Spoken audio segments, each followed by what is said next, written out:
갇힌 중에서 낳은 아들 오네시모를 위하여 네게 간구하노라.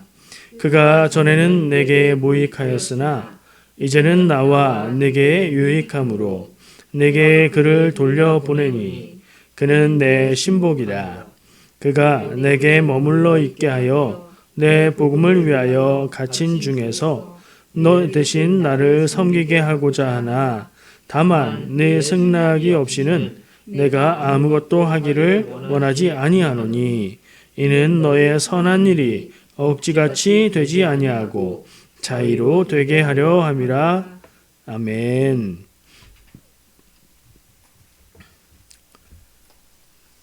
제가 성경을 찾는데 시간이 좀 걸려서 조금 지체가 됐어요. 갑자기 그 이북 타블렛으로 된 성경을 찾았는데 직접 찾아보면 그렇더라고요. 책 성경을 펴는 게 훨씬 빠를 때가 많은 것 같아요. 자, 빌레몬서 1장 10절에서 14절 말씀을 찾아봤고요. 오늘 함께 나누려고 하는 인물들은 오늘은 2명 나눌 겁니다. 2명 나눌 건데 한 이야기 속에 관계된 인물들이에요. 자, 오늘 함께 살펴보고 나눌 사람들은 빌레몬과 오네시모 두 사람입니다. 빌레몬은 성경의 제목으로 되어 있으니까 빌레몬이구나 알 수 있고요. 빌레몬서를 읽어보시면 그 중에 오네시모에 대해서 이야기하는 것을 볼 수 있어요. 오네시모 때문에 오네시모를 위해서 쓴 편지라고 볼 수 있어서 오네시모가 거의 주인공이 됩니다. 그 오네시모를 중심으로 한번 살펴보고 나누어 보려고 합니다. 빌레몬서는요, 성경 전체를 통틀어서 좀 특이한 편인 책이에요. 일단 분량이 한 장으로 되어 있는 책들이 몇 개 있는데 그 중에서도 길이가 짧은 편입니다. 바울 서신에 해당하는데 바울이 쓴 편지라서요. 그리고 옥중 서신으로 분류가 되기도 합니다. 감옥에서 쓴 편지이기 때문에 그렇죠. 근데 보통 어떤 지역의 교회나 어떤 인물들이나 이렇게 썼을 때에 신앙적인 믿음의 권면을 쓰는 경우가 많이 있거든요. 근데 이 빌레몬서는 바울이 빌레몬이라는 사람에게 쓴 편지인데 신앙적인 권면도 들어있기는 하지만 신앙적인 권면이라기보단 개인적인 부탁을 하는 내용이 많이 있는 그런 편지입니다. 그래서 신앙생활 오래 하신 분들은 빌레몬도 알고 오네시모도 알고 이 빌레몬서 말씀으로 한 설교도 들어봤을 것이고 오네시모가 어떤 사람인지도 아실 거라고 생각하는데 신앙생활의 연수가 짧으면 아마 처음 들어봤어요 라고 얘기할 수도 있는 아주 가끔씩 다루어지는 그런 성경이고 그런 인물입니다. 초대교회 시대의 인물들을 나누고 있기 때문에 이 시대의 이 책과 편지와 시대 배경이 초대교회라는 걸 알 수 있고요. 사도 바울이 썼고요. 그리고 빌레몬이라는 사람에게 썼고요. 오네시모에 대해서 썼어요. 내용을 요약해 보자면 내용은 아주 간단합니다. 빌레몬이 오네시모의 주인이고요. 오네시모는 빌레몬의 종이었어요. 근데 그 오네시모가 지금은 바울과 함께 있습니다. 바울이 어디 있다고요, 지금? 감옥에 있잖아요. 로마에서 감옥에 갇혀 있는 상황인데 그 바울과 함께 있다는 거예요. 그럼 감옥에 갇혔든가 바울을 돌보려고 같이 있든가 뭐 그런 상황인 거죠. 근데 바울이 오네시모를 빌레몬 주인에게 보내면서 이 편지를 써서 보냈고요. 그리고 읽어보시면 알겠지만 내가 너에게 명령 혹은 강하게 얘기해서 내 뜻대로 할 수도 있겠지만 그렇게 하지 않고 네가 자발적으로 하길 원한다. 나는 이 오네시모가 나에게 꼭 필요하고 이전에 그 오네시모의 모습과는 다른 사람이라는 것을 확신하고 너에게 다시 돌려보낸다. 그런 얘기를 하고 있어요. 오늘 읽은 본문 말씀에 보면 너의 허락을 받고 그렇게 하기 원한다 하는 얘기를 하고 있고요. 내용을 읽어볼 때 이 오네시모를 더 이상은 이전에 종으로 대하지 말고 이제 믿음 안에서 형제로 자유인으로 대해라 하는 권면을 하고 있어요. 구체적으로 나타난 건 형제로 대해라 하는 얘기를 하고 있고 내용을 볼 때 뭔가를 좀 용서해줘라 하는 것 같은 느낌도 있고요. 그 사람 때문에 손해본 것이 있으면 나에게 그걸 다 달아두어라. 내가 계산하겠다. 내가 그걸 갚아주겠다. 근데 굳이 네가 나에게 갚을 큰 빚이 있는 건 내가 그거 가지고 얘기하진 않겠다. 뭐 이런 얘기를 하고 있어요. 바울과 빌레몬 사이에 금전거래가 있었던 건 아닌 것 같고요. 아마 신앙적인 믿음의 그리고 사랑의 빚이지 않을까 그런 생각을 해봅니다. 그러니까 내가 너에게 해준 게 비교했을 때 이거보다 크다고 나는 생각하니 네가 기쁜 마음으로 이 오네시모를 종이 아닌 형제로 받아들이고 자유를 주어서 교회를 위해서 사역하는 사람으로 일할 수 있게 그를 좀 풀어달라. 나는 내 곁에 두고 사역을 하게 하고 싶지만 너의 허락을 필요로 하니 너에게 보낸다 하면서 이 빌레몬서 편지를 오네시모에게 주어서 보낸 거죠. 바울은 어디 있다고 그랬었죠? 감옥. 어디에 있는 감옥이요? 로마. 그 로마는 지금의 위치로는 어디예요? 이탈리아 로마죠. 예, 바울은 로마에 있어요. 그러면 이 오네시모가 돌아가서 가야 되는 빌레몬의 집은 어딜까요? 골로새 교회가 이 빌레몬이 있었던 중심지입니다. 빌레몬은 골로새 교회의 아주 중요한 인물 혹은 지도자 격인 사람으로 예상이 됩니다. 그럼 골로새는 지금의 어딘가 하면 지금의 터키 서부 지역입니다. 우리가 세계 지도를 보면 터키 서부 지역하고 이탈리아 로마가 그리 멀지 않은 것처럼 보이죠. 근데 그렇게 거쳐 가려면 터키에서 그리스 지역을 거쳐서 더 넘어가서 그 위쪽으로 가서 이탈리아 반도로 내려가서 로마를 가야 되는 거예요. 외국입니다. 나라를 2개 이상 혹은 3개 거쳐서 지나가야 되는 외국이에요. 이 오네시모가 그 길을 거꾸로 거쳐서 골로새로 돌아가서 편지를 전해줘야 되는 것이죠. 대략 성경 말씀에 나와 있는 말씀은 이 정도 내용이라고 볼 수 있어요. 근데 이것을 좀 더 구체적으로 여러분들이 설교를 들을 때에 그리고 성경 공부를 할 때에 들어본 내용은 좀 더 구체적인 내용들이 있을 거예요.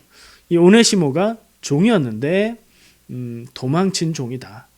도망쳐서 우연히 혹은 뭐 어떻게든 해서 바울을 만났고 바울과 함께 있었고 바울을 돌보게 되었고 바울에게 전도를 받아서 믿게 되었고 양육을 받아서 사역자가 되었다.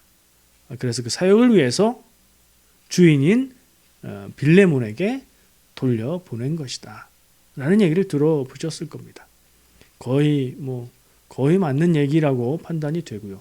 근데 거기에 덧붙여서 어떤 얘기까지 하냐면 이 오네시모가 주인에게서 떠나갈 때, 주인을 도망칠 때 그냥 자기 몸만 도망친 것이 아니고 아마도 도둑질해서 이 빌레몬의 재산을 돈이나 무슨 귀중한 거를 훔쳐가지고 도망친 것 같다. 그런 잘못한 죄인을 믿음 안에서 이제 믿고 한 형제자매가 되었으니 용서하고 자유를 주라는 부탁을 하는 내용이다. 이렇게 들으셨을 거예요. 근데 사실 이 뒤에 말한 도둑질했다는 얘기는 빌레몬서의 내용 중에서는 찾아볼 수가 없는 내용이죠. 덧붙인 것 같아요. 설명을 하면서. 그리고 그렇게 짐작할 만한 간접적인 내용이 성경에 나오기는 해요. 그로 인해서 생긴 손해는 내가 갚겠다. 뭐 그런 내용들. 그런 걸 볼 때 성경상 간접적으로 시사하고 있는 내용을 보면서 이 오네시모가 도망친 종인데 분명히 도둑질을 했을 거다. 이렇게 짐작을 하고 그렇게 말씀을 전하죠. 그러나 성경에서 그걸 구체적으로 다루고 있진 않아요.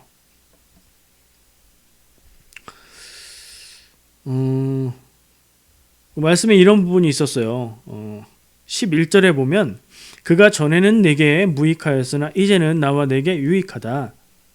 그가 누구예요? 그가 이 오네시모고, 이 종 오네시모가 너의 집에 있을 때 그 전에는 너에게 무익했었지. 근데 지금은 나와 네게 유익하다. 그때 그 사람이 아니다. 달라졌다, 변했다.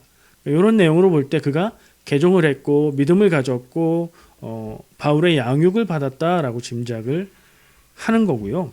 무익했다는 표현에서 그가 손해를 끼쳤다든가 혹은 일을 하는데 별로 도움이 안 되는 사람이었다든가 뭐 그런 생각들을 하지요. 또 18절에 보면 그가 만일 내게 불의를 하였거나 내게 빚진 것이 있으면 그것을 내 앞으로 계산하라. 그런 말이 있어요. 그러니까 뭐가 금정적인 손해를 끼쳤고 그건 결국엔 도둑질한 걸 것이다 라고 생각을 하는 거죠. 성경에서 이 오네시모에 대해서 더 이상의 정보를 찾을 수 있는 내용이 거의 없습니다. 딱 한 군데가 있는데 빌레몬서에 다루어지고 있고 또 다른 데는 골로새서예요. 골로새는 이 빌레몬이 있는 지역이라고 했죠. 골로새 교회에 보낸 편지니까 거기에 오네시모가 다루어졌다는 것을 짐작할 수 있고요. 근데 내용을 보면 골로새서 4장 9절에 오네시모의 이름이 나오는데 바울이 두기고를 보내고 이 오네시모도 함께 보낸다. 그런 얘기가 있어요. 그래서 이때는 이미 이 오네시모가 자유인이 되었고 사역자가 되어서 골로새 교회를 방문하는 것이 아닌가 하는 생각을 하게 돼요. 그러면 어떻게 생각할 수 있죠? 바울이 빌레몬에게 그를 좀 자유인으로 풀어주도록 하는 권면을 부탁을 했고 그리고 이 골로새서의 내용이 기록될 때는 이미 자유인이 되어서 교회의 사역에 동참하고 있었지 않았을까 이렇게 짐작을 할 수 있는 거죠. 만약에 그게 맞다면 이 빌레몬은 사도 바울의 부탁을 들어준 것이죠. 기꺼운 마음으로 그를 종의 신분에서 자유인의 신분으로 바꾸어 준 거예요. 근데 최근에 얼마 전에 신약 성경을 전공한 제 친구 목사님의 글을 봤어요. 그 목사님의 설교 중에 빌레몬과 오네시모에 대해서 이야기하는데 대략 비슷하지만 요 부분 빌레몬이 도둑질한 나쁜 종이었나 하는 부분에 대해서 다르게 해석하는 내용을 보았습니다. 이걸 잠깐 소개해 드려 볼게요. 친구 목사님은 오네시모가 빌레몬의 종이었다는 것은 확실하고 그래서 빌레몬의 허가를 받기 위해서 보내는 것도 확실하고 성경에 쓰여 있는 내용이니까. 근데 흔히 설교 때 말하는 것처럼 이 오네시모가 도망친 종이며 주인의 것을 훔쳐 달아난 종이다 라는 것은 그건 좀 아닌 것 같다. 그건 좀 회의가 든다 하는 내용의 이야기였어요. 그러니까 전체적인 틀에서는 크게 다르진 않지만 구체적인 부분에 있어서 방향이 조금 다른 거죠. 그렇게 볼 수 있는 근거를 이야기를 했는데요. 근거 없이 얘기하면 안 되죠. 첫 번째, 네 가지를 얘기했어요. 한번 잘 들어보세요. 첫 번째, 오네시모가 빌레몬의 것을 훔쳤다는 내용은 성경에 어디에도 나오지 않죠. 구체적으로 그 말하는 내용이 성경에 확실하게 나와 있지 않는 한 혹은 성경에 기록되어 있는 내용들로 누가 봐도 확실하게 증명이 되지 않는 한은 그거는 사실이다라고 말하기는 어려운 일입니다. 오네시모가 도둑질했다는 증거는 성경에 없다. 이게 첫 번째 근거였고요. 두 번째, 만약에 도둑질을 했다면 이 성경에서는 그로 인해서 갚을 것, 그가 갚아야 될 것, 빚진 자라고 표현을 하고 있거든요. 근데 만약에 종의 신분으로 주인의 것을 도둑질했다면 그건 빚진 자가 아니라 사형당할 자, 죽음으로 죄를 갚아야 될 중죄인이 되는 겁니다. 그 당시에 수많은 문헌들이나 기록들에서 볼 때 종이 주인의 것을 훔치면 그것은 죽음으로 다스리는 벌이었지 빚을 갚아야 된다, 채무자다 뭐 이런 식으로 보지 않았다는 근거를 이야기합니다. 이해가 되죠? 세 번째, 오네시모가 도둑질을 하고 도망쳤다면, 그러니까 만약에 도둑질하고 도망친 사람이라면 절대로 바울에게 가지 않았을 거다. 왜요? 자, 바울은 빌레몬과 이전에 친분이 있었을까요? 없었을까요? 바울과 빌레몬은 아는 사이였을까요? 모르는 사이였을까요? 바울이 보낸 이 빌레몬서 편지가 이미 알고 있는 빌레몬에게 쓴 편지 같아요? 아니면 잘 모르지만 믿는 사람이라는 것을 알고 쓰는 편지 같아요? 읽어보시면 금방 알 수 있습니다. 아는 사람입니다. 친분이 있고 아는 사람이에요. 가까운 사람이었어요. 그러면 주인의 집에서 도둑질을 하고 도망친 종이 자기 주인과 친분이 있는 사람을 찾아갈 리가 없죠. 가능하면 피하려고 하겠죠. 그러니까 피하면 피했지. 그가 있는 쪽으로 갔다는 것은 말이 안 된다. 그것도 멀고 먼 외국 땅으로 바울이 있는 곳을 향해 갔다는 건 말이 안 된다. 네 번째는요. 이것도 거의 비슷한 내용이지만 만약에 일부러 간 것이 아니라 우연히 우여곡절 끝에 바울이 있는 곳에 가서 만나게 되었다면 그럴 가능성이 거의 없다는 겁니다. 물론 하나님께서 일하시면 그렇게 될 수 있지요.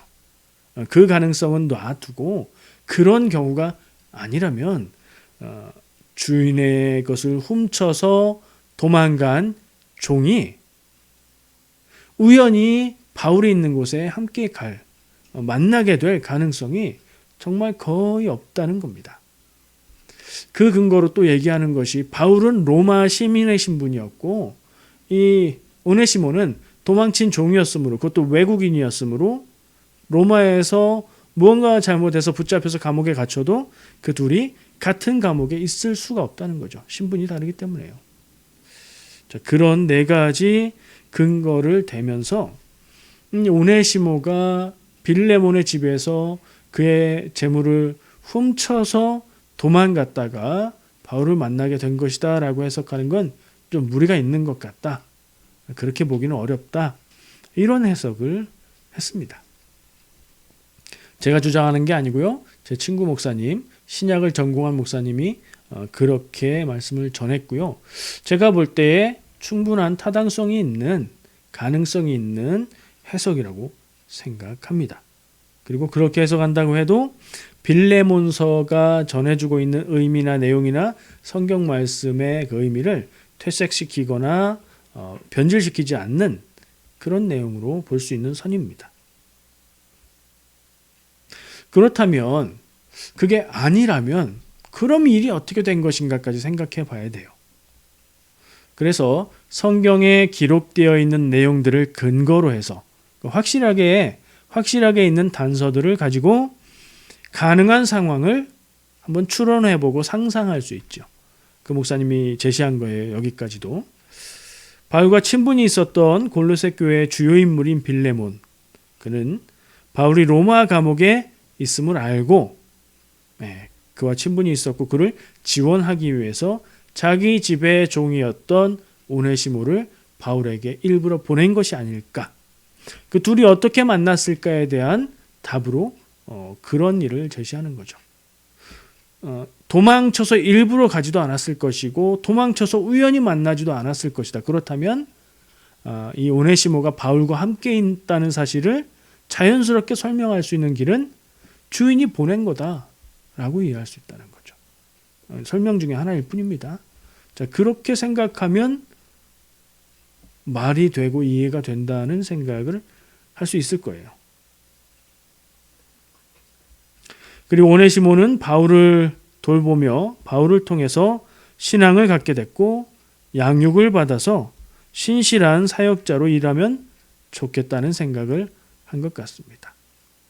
그러니까 빌레몬의 주인의 집에서 믿은 건 아니고 바울을 만나서 함께 있으면서 그의 영향을 받고 그의 전도를 받아서 믿음을 갖게 되었고 함께 어느 정도 기간을 함께 하면서 양육받아서 그가 사역자로 설 수 있을 만한 그런 사람인 것을 보게 되었다는 거죠. 그래서 바울은 편지를 써서 빌레몬에게 그를 사역할 수 있도록 자유인으로 풀어달라는 그런 부탁을 하고 있다는 해석이었습니다. 기존에 얘기했던 것과 크게 다를 건 없어요. 빌레몬의 종이었던 오네시모가 바울에게 가서 신앙을 갖게 되었고 양육받고 사역자로 길러진 다음에 그 사역을 위해서 빌레몬의 허락을 받기 위해 다시 보내는 그 부탁의 편지라는 부분에선 똑같고요. 이 오네시모가 도둑질하고 도망갔던 나쁜 종이다라고 보는 관점에서 아니 주인이 보냈을 거야라고 관점을 바꾸는 그 정도 차이가 있는 거죠. 이 설명의 근거가 될 수 있는 또 하나의 내용이 있는데 빚이라고 표현했던 부분에 대한 설명인데요. 그 당시에는 빚을 갚지 못해서 노예가 종이 된 사람들이 있었다고 합니다. 오네시모도 그런 경우라고 볼 수 있을 거라는 거죠. 그렇다면 바울이 말한 빚을 갚는다는 얘기가 충분히 이해된다. 그런 설명을 했습니다. 그 해석을 듣고 나니 저도 그럴 수도 있겠다 하는 어느 정도 납득이 되었고요. 그런 이해를 가지고 빌레몬서를 다시 보니까 내용이 좀 또 다르게 보였습니다. 빌레몬서의 주제라고 할 수 있는 용서 그리고 형제됨에 대한 감동이 더 커지는 것 같았습니다. 근데 그런 이해를 하고 그런 묵상을 통해서 이 빌레몬서를 생각할 때 또 드는 생각이 두 가지 생각이 동시에 들었는데요. 하나는 왜 교회는 전통적으로 이 오네시모를 도둑질한 나쁜 종이라는 그런 관점에서 부정적인 관점으로 보아왔을까? 아마 그렇게 보았을 때 오네시모가 극적으로 변화된 모습을 보여주기 때문에 그렇기도 하겠지만 왜 교회는 전통적으로 오네시모에 대해서 다른 생각을 하지 않고 그렇게만 보고 있었을까? 그런 생각, 의문이 들었고요. 또 한편으로는 바울이 빌레몬이라는 개인에게 쓴 편지, 권면의 편지인데 신앙적인 권면이나 교훈이 그렇게 많지도 않은데 왜 성경에 들어오게 되었을까? 이런 의문이 들었습니다. 여러분 생각해 보셨습니까? 성경에 그냥 있으니까 성경이지요. 근데 성경은 하나님이 이렇게 이 책들이 성경이다 하고 주신 게 아니라 교회의 역사 안에서 결정이 되고 정해진 거거든요. 신앙적으로 좋은 책들이 많이 있었는데 그 중에서 이것은 진실성이 있고 하나님의 뜻이 담겨 있고 온 교회가 하나님의 말씀으로 인정하는 것들을 모아서 성경으로 정한 거예요.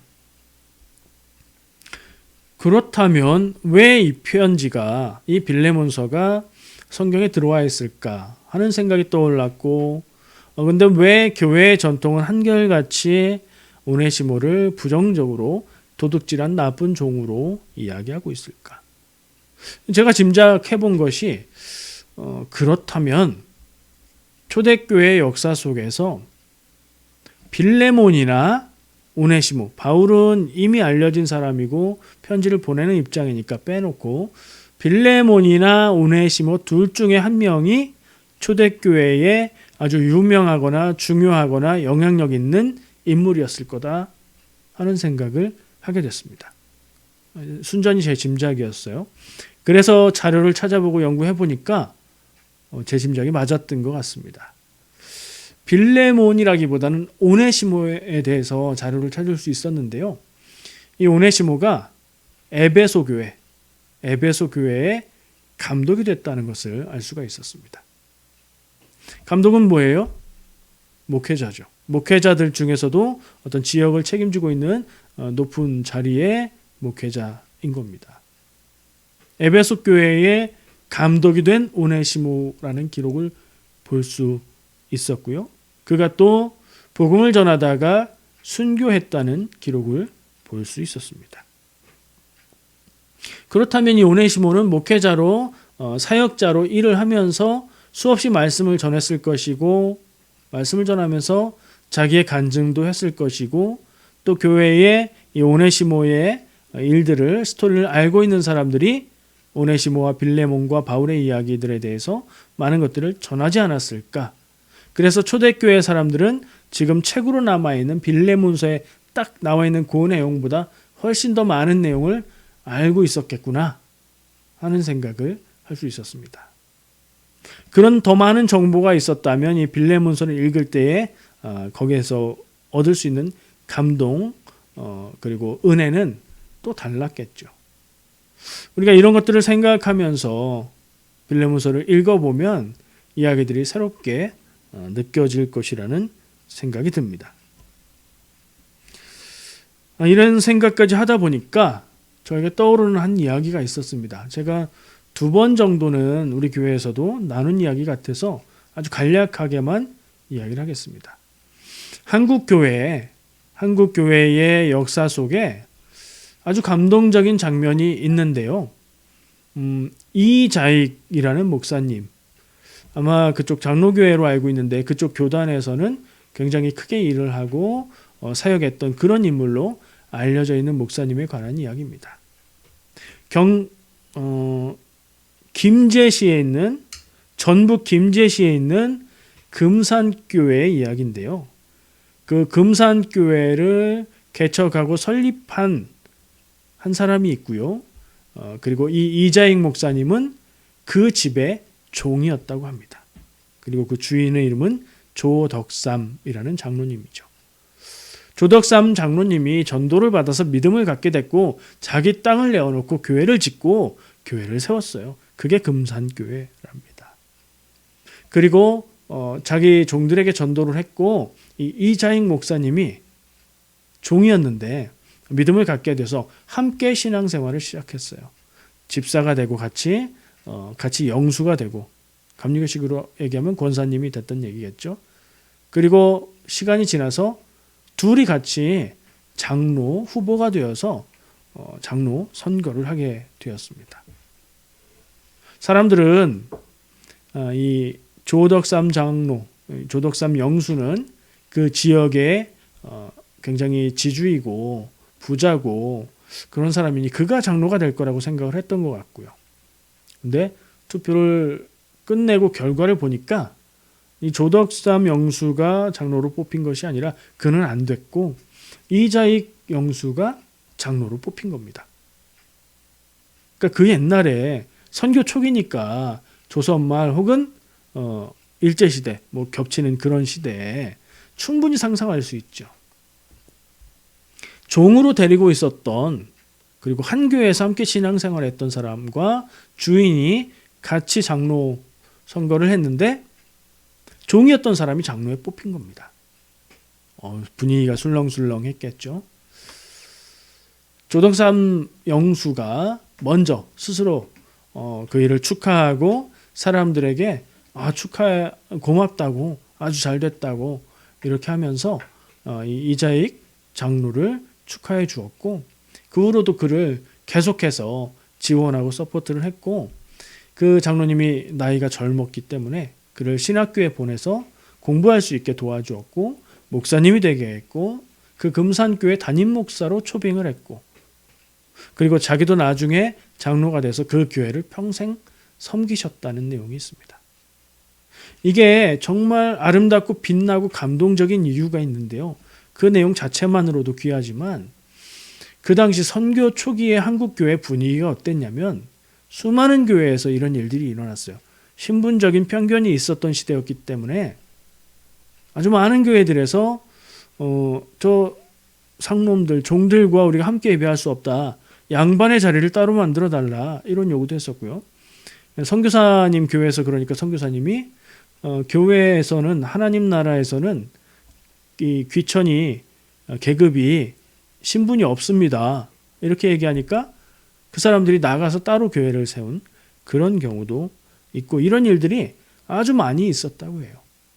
그런 시대에 자기가 주인이었으면서 종이 먼저 장로가 되는 일을 축하하고 그를 평생 동안 후원하고 자기 교회 담임 목사로 세우고 섬겼다는 그 이야기가 저는 가슴에 깊이 남고 따뜻한 이야기로 감동이 되어서 자주 생각하는 이야기 중에 하나예요.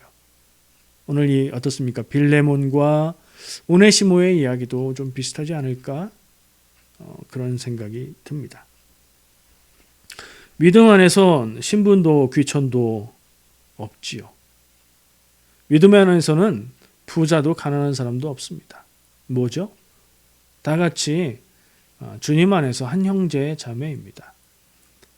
믿음 안에서 나이가 많다고 대접받을 것도 아니고 나이가 어리다고 무시당할 것도 아닙니다. 다 형제 자매입니다. 믿음 안에서는 목회자라고 지위가 높은 것 아니고요. 직분이 장로고 권사고 그렇다고 해서 더 믿음이 좋은 것도 아닙니다. 다 같은 형제 자매일 뿐이고 하는 역할이 더 요구되고 더 다르기 때문에 그런 직책을 세워서 사역을 하는 것뿐입니다. 빌레몬과 오네시모를 생각할 때 우리는 성도로 한 교회의 형제 자매가 됐으니 우리 교회를 얘기하는 거예요. 서로 섬기고 서로 높이고 서로 세워주는 마음으로 서로를 기뻐하고 서로를 감사하며 신앙생활을 해야 되겠습니다. 요즘 우리 교회의 모습을 생각해 보면 더 귀합니다. 예전에도 함께 있었지만 어렵고 힘들 때에 함께 있는 것이 얼마나 귀한지 모릅니다. 우리 서로 생각할 때마다 귀하게 여기고 감사하게 여기고 그리고 어렵고 힘들 때에 서로 위해서 기도하고 손잡아서 이끌어주고 위로하고 그렇게 믿음 안에서 아름답게 세워져 가는 우리 교회가 되게 될 줄 믿습니다. 그렇게 해주시기를 부탁드립니다. 기도하겠습니다.